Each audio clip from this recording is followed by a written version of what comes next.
سوز و ساز، تلخابہ شیریں، شاہنامہ اسلام، کلیات حفیظ جالندری اور چونٹی نامہ، اور معیاری افسانے، سلام، حفیظ جالندری کا سلام اور چراغ سحر۔ اس کے بعد آپ کو یہ سامنے جو ابوالحسن حفیظ جالندری کا قومی ترانہ نظر آ رہا ہے، یہ ان کے اپنے ہاتھ کا لکھا ہوا ہے۔ نیچے جو حفیظ لکھا ہوا ہے یہ انہوں نے خود لکھا ہے، اپنے ہاتھ کا لکھا ہوا ہے، ان کا قومی ترانہ ہے پاک سرزمین شاد باد۔ ان کا مرکزی خیال سب سے پہلے پڑھتے ہیں یہ سبق کا، جو کہ آپ کو بورڈ کے پیپر میں یاد کرنا ہوگا، سمجھنا ہوگا۔ اس نظم میں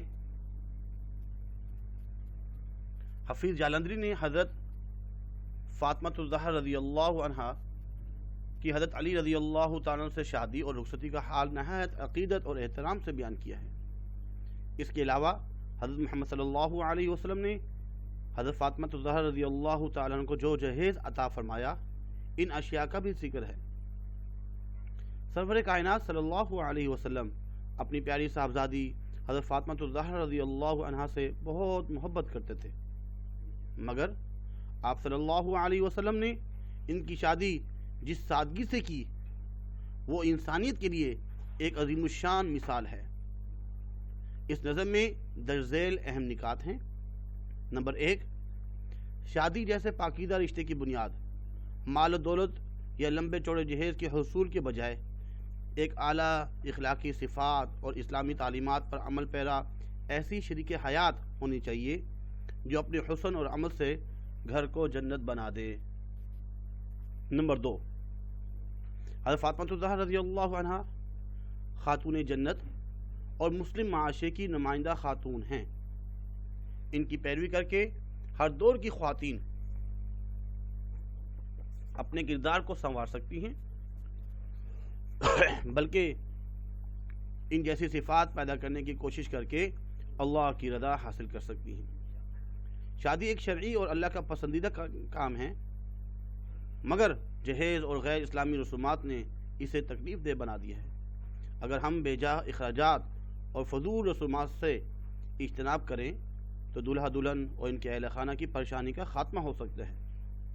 حضرت فاطمۃ الزہرا رضی اللہ عنہا کے سامان جہیز کی صورت میں امت کو یہ تعلیم دی گئی کہ محبت، وفا شعاری، شرم و حیا، صبر و قناعت، سخاوت و توکل ہی اصلی خزانہ ہے۔ اس میں رضائے الہی اور معاشرے کی بقا اور ہمارا فائدہ ہے۔ اس میں جو مشکل الفاظ ہیں حضرت فاطمۃ الزہرا رضی اللہ تعالیٰ کی رخصتی میں،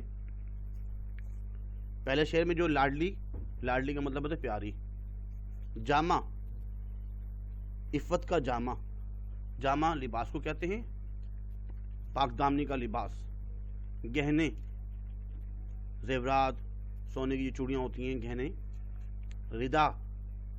ردا چادر کو کہتے ہیں، اور سرتاج خاتونان جنت، جنت میں عورتوں کی سردار۔ اس کے بعد اسوہ لکھا ہو، اسوہ اصل میں اسوہ نمونے کو بولتے ہیں، اسوہ حسنہ، بہترین نمونہ، اور طریقے کے معنی میں بھی آتا ہے۔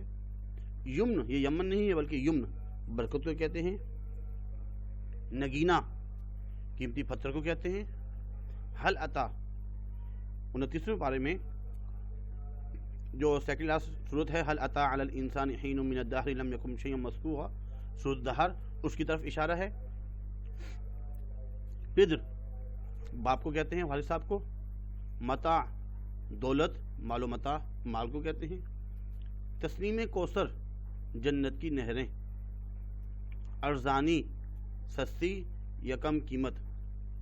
سجدہ ریز، سجدے میں جھکی ہوئی۔ جبین، ماتھا یا پیشانی۔ یہ اس کے مشکل الفاظ کے معنی تھے۔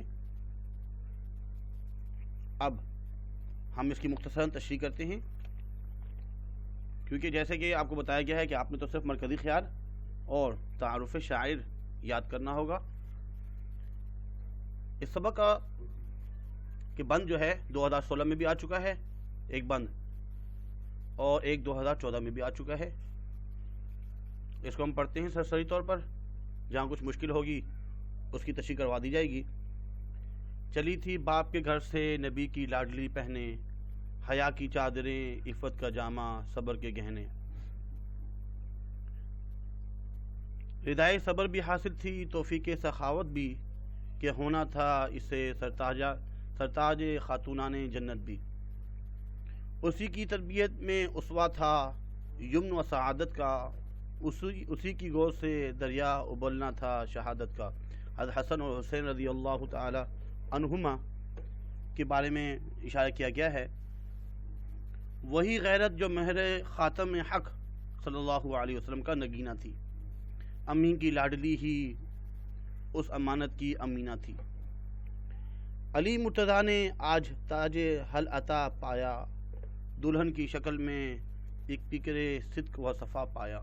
اس میں ایک جو ہے نا حل عطا علی الانسان جو صورت ہے، صورت دہر، اس کی طرف جو اشارہ کیا گیا ہے، اس کی تفصیل یہ ہے، تھوڑا سن لیجئے کہ ایک مرتبہ جو ہے حضرت حسن اور حسین رضی اللہ تعالی عنہ بیمار ہوئے، تو دونوں نے منت مانی کہ اگر اللہ رب العزت ان کو صحت یاب کر دیں تو ہم 3 روزے رکھیں گے۔ اللہ کا کرنا ایسا ہوا، اللہ کے فضل و کرم سے ان کو صحت حاصل ہوئی، شفا حاصل ہوئی، اللہ نے دی ان کو شفا۔ روزے رکھنا شروع کر دیے، گھر میں کچھ نہیں ہیں، اور ایسی ہی سحری کر لی پانی سے۔ حضرت فاطمہ رضی اللہ عنہا جو کہ جنت میں عورتوں کی سردار، 2 جہاں کے بادشاہ کی بیٹی، فرمانے لگی کہ آپ وہ جو فلاں یہودی ہے، وہ روئی وغیرہ جو ہوتی ہے، جسے روئی بھونی جاتی ہے، کاتا جاتا ہے روئی کو، کچھ کام کیا جاتا ہے اس طرح، تو وہ آپ لے آئیں اور میں تھوڑی سی مزدوری کر لوں گی، جتنے پیسے دے گا اس سے ہمارے لیے جو ہے افطاری کا کچھ سامان آ جائے گا، کھانے کے لیے کچھ چیز آ جائے گی۔ وہ لایا گیا، وہ تقریباً 3 سا کے قریب تھا، ایسے ہی لگ بھگ 3 سیر کے لگ بھگ تھا۔ تو کہا گیا کہ بھائی ایک جو ہے نا کرو گے تو 1 سا آپ کو ملے گا، اور دوسرے دن دوسرے سا، تیسرے اس طرح جو ہے تھوڑا بہت پیسے جو اس وقت تھے اتنے ملیں گے آپ کو۔ تو وہ کام کرنا شروع کر دیا، روئی کا جو کام تھا تھوڑا بہت اس کو بننا ہوتا ہے جو بھی، وہ کرنا شروع کر دیا۔ اور جب اس کو دیا گیا تھوڑے بہت جو پیسے ملے، روٹی اس کی جو نا آٹا گوندا گیا، روٹی بنائی گئی۔ اتنے میں حضرت علی رضی اللہ تعالیٰ عنہ مغرب کی نماز پڑھ کے گھر آئے افطاری کے لیے کھانے۔ تو قرآن میں بھی جو آیا ہے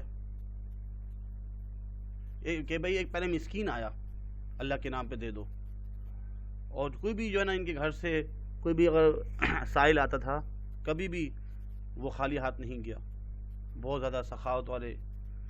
وہ انہوں نے اللہ کے نام پہ مانگے، جو کچھ انہوں نے بنایا ہوا تھا افطاری کے لیے، روٹی وغیرہ جو تیار کی ہوئی تھی وہ ان کو دے دی۔ اب جو ہے نا دوسرے دن کا پھر روزہ رکھنا تھا، سحری میں بھی کچھ نہیں، ایسے ہی جو ہے نا پانی سے روزہ رکھ لیا، اور جو ہے وہ جو سوت وغیرہ جو کاٹنا تھا، روئی سے جو کام کرنا تھا وہ کیا، اور تھوڑے بہت جو پیسے ملے، جو کی روٹی وغیرہ جو ہے نا بنائی گئی۔ تو اب جو ہے نا افطاری کی بات جو ہے نا حضرت علی رضی اللہ عنہ جب مغرب نماز کے بعد گھر تشریف لائے، دستک ہوئی، اور ایک یتیم کہ بھائی میں یتیم ہوں، اللہ کے نام پہ کچھ دے دیں۔ جب اللہ کے نام پہ مانگا جاتا ہے تو وہ حضرت علی رضی اللہ تعالیٰ عنہ، حضرت فاطمہ رضی اللہ عنہ، ان سے رہا نہیں گیا، جو بنایا تھا اپنے کھانے کے لیے وہ یتیم کو دے دیا۔ اس طرح تیسرے دن جو ہے وہ تھوڑی سی جو روئی وغیرہ تھی جو کاٹنی تھی، رہ گئی تھی، اس کو کاتا گیا، اس پہ جو کام کیا گیا، تھوڑے بہت جو پیسے آئے، جو کی روٹی تیار کی گئی افطاری کے لیے۔ حضرت علی رضی اللہ تعالیٰ عنہ آئے، ابھی کھانا کھانے ہی لگے تھے، اتنے میں جو ہے ایک قیدی آ جاتا ہے، اللہ کے نام پہ مانگتا ہے، وہ اس کو دے دیتے ہیں اللہ کے نام پہ۔ تو اس کے بارے میں جو ہے اللہ رب القرآن میں فرماتے ہیں وَيُطْعِمُونَ الطَّعَامَ عَلَىٰ حُبِّهِ مِسْكِينًا وَيَتِيمًا وَأَسِيرًا، کہ وہ یہ لوگ ہیں جو اللہ کے نام کی وجہ سے یتیم، مسکین اور اسیر بولتے ہیں قیدی کو، قیدیوں کو اللہ کے نام پہ دے دیتے ہیں۔ تو ابو الاسد حفیظ جالندری نے اس شعر میں جو لکھا ہے کہ علی مرتضیٰ نے آج تاج حل عطا پایا، یعنی وہ حل عطا والے جن کی جو ہے نا سورۃ الدہر میں اللہ رب العزت نے صفات بیان کی ہیں، انہوں نے اس تاج کو حاصل کیا، دلہن کی شکل میں ایک فکر صدق و صفا پایا۔ پدر کے گھر سے رخصت ہو کے زہرا اپنے گھر آئیں، یعنی کہ اپنے والد صاحب کے گھر سے رخصت ہوئیں اور حضرت علی رضی اللہ تعالیٰ عنہ کے گھر میں آئیں، توکل کے خزانے اور دولت مہر وفا لائی۔ جہیز ان کو جو ملا، جو کچھ شہنشاہ دو عالم سے ملا ہے، درس ہم کو سادگی کا فخر آدم سے۔ فخر آدم کا مطلب ہے کہ حضرت آدم علیہ السلام کو بھی اس پر فخر تھا کہ ان کی نسل میں سے حضرت حضور صلی اللہ علیہ وسلم کو پیدا ہونا تھا، تو ان کو بھی اس چیز پر جو ہے حضرت آدم کو فخر تھا۔ تو انہوں نے جو ہے حضور صلی اللہ علیہ وسلم نے ان کو جو جہیز دیا، حالانکہ دو لکھا ہے شہنشاہ دو عالم، دونوں عالم کے شہنشاہ ہیں حضور صلی اللہ علیہ وسلم، وجہ کائنات ہیں، لیکن جہیز کیا دے رہے ہیں اپنی بیٹی کو؟ تو اس کی طرف جو ہے حفیظ جالندی اشعار میں جو ہے نا اس کا تذکرہ کرتے ہیں۔ متاع دنیوی جو حصہ زہرا میں آئی تھی، کھجوری کھردرے سے باندھ کی ایک چارپائی تھی۔ ایک چارپائی جو نا جو دی گئی تھی، جو کہ ایک کھجور سے بنی ہوئی، اس کی جو نا اس کے جو ہے کھجور سے بنی ہوئی ایک چارپائی جو ہے ان کے حصے میں آئی۔ مشقت عمر بھر کا کرنا جو لکھا تھا مقدر میں، ملی تھی چکیاں دو تاکہ آٹا پیس لیں گھر میں۔ تو چکیاں دی گئی تھی تاکہ آٹا جو ہے نا گھر میں پیس لیں۔ ساری زندگی جو ہے خود ہی محنت مشقت کرنا۔ ایک مرتبہ جو ہے نا حضرت علی رضی اللہ عنہ فرماتے ہیں کہ حضور صلی اللہ علیہ وسلم کے ہاں کچھ خادمائیں، نوکرانیاں، غلام آئے، تو میں نے حضرت فاطمہ رضی اللہ تعالی عنہ سے فرمایا کہ بھائی آپ کے والد صاحب جو ہے ان کے پاس آئے ہوئے ہیں غلام، تو آپ بھی گھر کے کام کاج کرتی ہو، مشقت پریشانی اٹھانی پڑتی ہے، مشکیدرے سے پانی خود ہی بھر کے لاتی ہو، کپڑے میلے کچیلے ہو جاتے ہیں، تو بہتر ہے کہ آپ بھی چلی جائیں، اور آپ کے والد صاحب آپ کو بھی جو ہے نا کوئی غلام وغیرہ، لونڈی وغیرہ جو ہے وہ دے دیں گے، خادمہ دے دیں گی، تو آپ کے لیے بہتر ہوگا، کام میں آسانی ہوگی۔ وہ جاتی ہیں، مسجد نبوی میں بہت سے صحابہ بیٹھے ہوئے ہیں، اور مزاج میں شرم تھی، حیا تھی، اور بغیر مانگے اپنے والد صاحب سے کچھ کہے بغیر صحابہ کا رش کو دیکھتے ہوئے واپس آ گئی۔ اگلے دن حضور صلی اللہ علیہ وسلم خود حضرت فاطمہ رضی اللہ عنہ کے گھر میں تشریف لے جاتے ہیں اور پوچھتے ہیں کہ بیٹی کل آپ میرے پاس آئی تھی اور کچھ کہے بغیر واپس آ گئیں، خیری تو تھی، کیوں آئی تھی؟ کچھ نہ بولی۔ تو حضرت علی رضی اللہ عنہ فرماتے ہیں کہ میں نے انہیں بھیجا تھا کہ آپ کے پاس کچھ خادمہ آئی ہوئی ہیں، یہ گھر کے کام کاج خود کرتی ہیں، کپڑے میلے کچیلے رہتے ہیں، پانی بھر کے لاتی ہیں، جس کی وجہ سے جو ہے نا نشانات پڑ گئے مشکلات اٹھانے کی وجہ سے۔ تو حضور صلی اللہ علیہ وسلم نے یہ نہیں فرمایا کہ تم دو جہاں کے بادشاہ کی بیٹی ہو، تم گھر کے کام کاج خود کیوں کرو، بلکہ کہا نہیں بیٹی گھر کے کام کاج خود کرتی رہو، اور جب سونے کے لیے لیٹو تو 33 مرتبہ سبحان اللہ، 33 مرتبہ الحمدللہ، اور 34 مرتبہ اللہ اکبر پڑھ لیا کرو، یہ ان خادماؤں سے بہتر ہیں۔ یعنی اپنے گھر مال کی جگہ اعمال دے رہے ہیں، اعمال سے اصل میں زندگی بنتی ہے۔ تو یہ سبق ہمیں سکھایا جا رہا ہے، صرف یہ نہیں کہ صرف پڑھ لیا سن لیا، نہیں، اس پر عمل بھی کرنا ہے، گھر کے کام کاج خود کرنے، اسی میں فائدہ ہے۔ ہم جو ہے ان کے نام لیوا ہیں، حضرت علی کے، حضرت فاطمہ کے، انہوں نے زندگی کیسے گزاری، تو اس پر ہم نے عمل پیرا ہونا ہے۔ اس کے بعد اگلا جو بند ہے جو بورڈ کے پیپر میں آ چکا ہے، گھڑے مٹی کے دو تھے، ایک چمڑے کا گدا تھا، نہ ایسا خوش نما تھا یہ، نہ بزیب اور بدا تھا۔ گھڑے وغیرہ بھی دیے مٹی کے، اور ایک گدا تھا جس پہ وہ سوتے تھے، وہ اتنا خوش نما بھی نہیں تھا۔ اچھا ہمارے ہاں جو گدے ہوتے ہیں جس پہ ہم سوتے ہیں وہ تو مولٹی فارم کے، اور لیکن وہ کیسا گدا تھا اس کے بارے میں سنیے، حفیظ جالندری کیا کہتے ہیں، برے تھے اس میں روئی کی جگہ پتے کھجوروں کے، یہ وہ سامان تھا جس پر جان و دل قربان حوروں کے، یعنی حوریں بھی قربان ہوتی تھی اور ان کو یہ سامان دیا جا رہا ہے۔ اس کے بعد آخری بند جو ہے 2014 میں آ چکا ہے، وہ زہرا جن کے گھر تسنیم و کوثر کی تھی ارزانی، ملی تھی مشق ان کو تاکہ خود لایا کرے پانی۔ اور آخری جو شعر ہے اس میں ملا تھا فقر و فاقہ ہی مگر اصلی جہیز ان کو، ملا تھا فقر و فاقہ ہی مگر اصلی جہیز ان کو، کہ بخشی تھی خدا نے ایک جبیں سیدہ ریز ان کو۔ یہ تو بہت بڑی نعمت ہے کہ جس کو اللہ تعالیٰ جو ہے وہ سجدے کی جو ہے نا ایسی پیشانی دے جو سجدہ کرنے والی ہو. یہ بہت بڑی نعمت ہے. مال کا آ جانا یہ اللہ کا فضل نہیں ہے. اللہ کا فضل تو یہ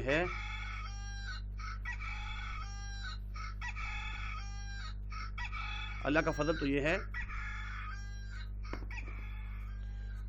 کہ ایسی جو ہے پیشانی مل جائے کہ جس میں انسان جو ہے وہ اللہ کو یاد کرے. سجدہ کرنا، اللہ جس سے ناراض ہوتے ہیں اسے مال نہیں لیتے بلکہ سجدوں کی جو ہے توفیق لے لیتے ہیں. سجدہ کرنے کی عادت وہ توفیق اللہ پاک نہیں دیتے، اور جس سے خوش ہوتے ہیں اس کو سجدہ کرنے کی توفیق عطا فرماتے ہیں. تو ان کو اصلی جو جہز ملا اللہ کی طرف سے وہ تو یہ کہ ایسی پیشانی ملی تھی جو کہ جب ہی سجدہ ریز تھی، ہر وقت جو ہے سجدے میں پڑ رہنا، اللہ اللہ کرنا. امید ہے کہ آپ کو سمجھ میں آئی ہوگا. اور اس کے بعد ایک اور ہم نے سبق پڑھنا ہے آرام و سکون کے بارے میں. یہ امتیاز علی تاج کا جو ایک سبق ہے آرام و سکون، آپ کی سیکنڈ ایئر کی جو اردو کی کتاب ہے گلزار اردو، اس میں اس سبق کو لکھا گیا ہے. تعارف مصنف، جب ہم اس کا خلاصہ لکھیں گے سب سے پہلے ہمیں تعارف مصنف بھی لکھنا ہے. امتیاز علی تاج، آپ 1900 میں پیدا ہوئے اور آپ کا دور اردو ادب کا زرخیز دور تھا، جس سے نہ صرف آپ نے خود بھی فائدہ حاصل کیا بلکہ اس کی آبیاری میں حصہ لیا. آپ ڈرامہ نگار اور ڈرامے کی تنقید نگار بھی تھے. آپ نے آغا حشر کے معیاری کام کو آگے بڑھایا. آپ کے چند مختصر اور طنز و مزاح کے جوہر سے آراستہ ڈرامے نصاب کا حصہ ہیں، جن میں آرام و سکون اور بیگم کی بلی خاص ہیں. آپ کی اصل وجہ شہرت آپ کا مشہور ڈرامہ انارکلی ہے. اس کے علاوہ غرناطہ کا محاصرہ، قرطبہ کا قاضی اور ہیبت ناک نمایاں ہیں. اور آپ کی کتابیں جو ہے سامنے دکھائی جا رہی ہیں. ایک ہے چاچا چھکن، قرطبہ کا قاضی، انارکلی اور بچوں کے ڈرامے جو ہیں وہ بھی سید امتیاز علی تاج نے کچھ لکھے ہیں. اور سید امتیاز علی تاج کے جو یک بابی ڈرامے ہیں اس کی بھی ایک کتاب سامنے ہے. اس میں مشکل الفاظ کے معنی، اس میں ایک الفاظ آئے گا یخت لخت، ایک دم یعنی اچانک. ہاون دستہ، پتھر یا لوہے کسی برتن جس میں موصل سے کسی چیز کو کوٹا جائے. دفتر لکھنا یعنی طویل تحریر لکھنا. تردد، فکر اور پریشانی. تھکن کو بولتے ہیں حرارت، بولتے ہیں بخار آنا. مقوی، طاقت بخشنے والی. ریٹھا ایک سوکھا پھل ہے جس میں صابن جیسی جو جھاگ ہوتی ہے. نغمہ سرائی، گانا گانا. زچ ہو کر، تنگ یا عاجز ہو کر. اور سقا پانی بھرنے والے کو کہتے ہیں. اس کا خلاصہ پڑھتے ہیں. ایک ڈرامہ ہے. ڈرامہ آرام و سکون ایک ہلکا پھلکا طنز و مزاح سے بھرپور ایسا ڈرامہ ہے جس میں ایک خاتون کی نادانی ان کے شوہر کو آرام و سکون دینے کے بجائے پریشانی میں مبتلا کر دیتی ہے. قصہ یہ ہے کہ اس ڈرامے کا ایک کردار اشفاق صاحب دفتر میں کام کے بوجھ کی وجہ سے بیمار ہو جاتے ہیں اور اپنے مرض کی خود ہی تشخیص کر کے گھر میں آرام کے خیال سے رک جاتے ہیں کہ آج دفتر نہیں جاتا، آرام کروں گھر میں، تھوڑا سا ریسٹ مل جائے گا. ان کی بیوی معائنے کے لیے ڈاکٹر صاحب کو بلواتی ہے. ڈاکٹر صاحب بتاتے ہیں کہ انہیں کوئی بیماری نہیں ہے، بس کام کی زیادتی کی وجہ سے تھوڑا سا بخار ہو گیا ہے، آرام کریں گے تو ٹھیک ہو جائیں گے. ڈاکٹر انہیں طاقت کی کچھ خوراک لکھ کر دیتے ہیں جن کے کھانے سے وہ دوبارہ صحت مند ہو سکتے ہیں. اس بات کی خاص تاکید کی وجہ کی کہ اشفاق صاحب کے کمرے میں کسی قسم کا شور و غل نہ ہو، انہیں مکمل آرام کی ضرورت ہے. اشفاق صاحب کی بیوی ڈاکٹر صاحب کی بظاہر تو ہاں میں ہاں ملاتی ہیں. یہ بھی کہتی ہیں کہ ڈاکٹر صاحب میں تو انہیں آرام کرنے کا کہتی ہوں، مگر یہ ہر بار دفتر میں کام کی زیادتی کا بہانہ بنا لیتے ہیں. وہ در حقیقت ڈاکٹر صاحب کی کسی بھی ہدایت کو، اور خاص طور پر یہ ہدایت کہ ان کے کمرے میں کسی قسم کا شور برپا نہ ہو، ہوا میں اڑا دیتی ہے. وہ اپنے شوہر کے سراہانے کھڑے ہو کر ہی چیخ چیخ کر اپنے ملازم سے کہتی ہے کہ ڈاکٹر صاحب کا بیگ ان کی گاڑی میں چھوڑاؤ. پھر وہ ہمدردی میں اپنے شوہر سے بات شروع کرتی ہے، لیکن شوہر کا بالکل بھی بات کرنے کا دل نہیں چاہ رہا ہوتا، اس لیے وہ ہوں ہاں میں جواب دیتے ہیں. بیگم کہتی ہے کہ میں آپ کے سراہانے گھنٹی رکھ دیتی ہوں، جب ضرورت ہو تو بجا دیجیے گا، لیکن گھنٹی اپنی جگہ پر نہیں ملتی. اس پر بھی بڑبڑاتی ہے. تھوڑی دیر بعد دروازے پر دستک ہوتی ہے. بہت تیز سے جو دستک بھی دیتا ہے. معلوم ہوتا ہے کہ سقا آیا ہے، جو پانی وغیرہ جو ہے نا دینے کے لیے آتے ہیں. اس پر بھی برستی ہے کہ اتنی دیر سے آئے ہو، ہے اگر آئندہ دیر سے آئے تو نوکری سے نکال دوں گی. خود ہی شور کرتی ہے اور خود ہی کہتی ہے کہ شور نہ کرو. ان کا جو خادم ہے اس کا نام ہے، جو ملازم اس کا نام ہے للو. اب للو جو ہے وہ جب ریٹھے نہیں ملتے، ریٹھے پیٹنے ہوتے ہیں، کوٹنے ہوتے اس کو، تو اسے ڈانٹتی ہے. بچہ جب کھلونا گاڑی چلاتا ہے تو اس کے شور کو بھی روکنے کے لیے بچے پر چلاتی ہے. وہیں کھڑے کھڑے اپنے شور کے پاس وہیں سے چلا رہی ہوتی ہے، شور مچا رہی ہوتی ہے اور اسے تھپڑ لگا دیتی ہے. تھوڑی دیر بعد نوکر صاحب کے کمرے میں جھاڑو دینے لگتا ہے. نوکر بھی آ جاتا ہے، کمرے میں جھاڑو لگا رہتا ہے. وہ اسے ڈانٹ کر بھگاتے ہیں تو کمرے میں رکھے فون کی گھنٹی بجنے لگتی ہے. کوئی بھی بلانے پر نہیں آتا تو مجبوراً خود ہی فون اٹھاتے ہیں. فون پر کوئی خاتون ہوتی ہے. ان کی بیکار گفتگو سن کر بستر پر واپس آتے ہیں تو بیگم کمرے میں آ کر پوچھتی ہے کہ کس کا فون تھا. اس پر بھی ناراض ہوتی ہے کہ پوچھ لیتے کون صاحبہ تھیں. اسی دوران ان کے پڑوس سے ہارمونیم کی آواز آتی ہے. کوئی گانا بجانا شروع کرتا ہے، میوزک کی آواز آ رہی ہے. بیگم کو کہتے ہیں کہ ان کو ایک رکا لکھ کر بتا دیں کہ میں بیمار ہوں، اس لیے برائے مہربانی آپ نغمہ سرائی نہ کریں. بیگم رکا لکھنے لگتی ہے تو ان کا بیٹا گر جاتا ہے، اسے چوٹ لگتی ہے تو وہ رونے لگتا ہے. بیگم اپنے شوہر کے سراہانے بیٹھے بیٹھے وہیں سے اسے ڈانٹتی ہے. دروازے پر فقیر صدا لگاتا ہے، بھیک مانگتا ہے، صدا لگاتا ہے. اتنے میں للو ریٹھے کوٹنے لگتا ہے، اس لیے فقیر کی آواز نہیں سن پاتا. گھر میں شور بڑھتا ہی جاتا ہے. ایک طرف گانے کی آواز آ رہی ہوتی ہے، دوسری طرف بچہ رو رہا ہے. فقیر دستے پر صدا دے رہا ہے اور خاوند دستے کی دھمک پیدا ہو رہی ہوتی ہے. اور خاوند اس ماحول سے گھبرا کر بیگم صاحبہ سے اپنی ٹوپی اور شیروانی مانگتے ہیں. بیگم پوچھتی ہے کہاں جا رہے ہیں تو جواب دیتے ہیں دفتر جا رہا ہوں آرام و سکون کے لیے. اس ڈرامے کا یہ اختتام بڑا ہی خوبصورت ہے کہ پڑھنے والے کے ہونٹوں پر بے اختیار مسکراہٹ آ جاتی ہے. یہی مسکراہٹ مصنف کی کامیابی ہے. تو اس میں جو بتایا گیا ہے آرام و سکون گھر میں، تو جو نا کیونکہ دنیا میں تو انسان کو آرام و سکون حاصل نہیں ہوتا، خاص طور پہ گھر پہ، اور ایسی بیوی ہو جو بہت ہی شور کرنے والی ہو. اور بیٹا اس کا جو ایک ڈرامہ ہے ایک خاکہ سے تیار کیا گیا ہے، وہ بھی ساتھ جو ہے نا پارٹ بی کے اعتبار سے جو ہے نا وہ بھی اپلوڈ ہوگا. اس کو لازمی دیکھیے گا. اس کو دیکھنے سے آپ کو جو ہے پورا جو ہے اس کی کہانی کا خلاصہ سمجھ میں آ جائے گا. آج کے لیے اتنا ہی کافی ہے. اپنا خیال رکھیے گا. وما علینا الا البلاغ.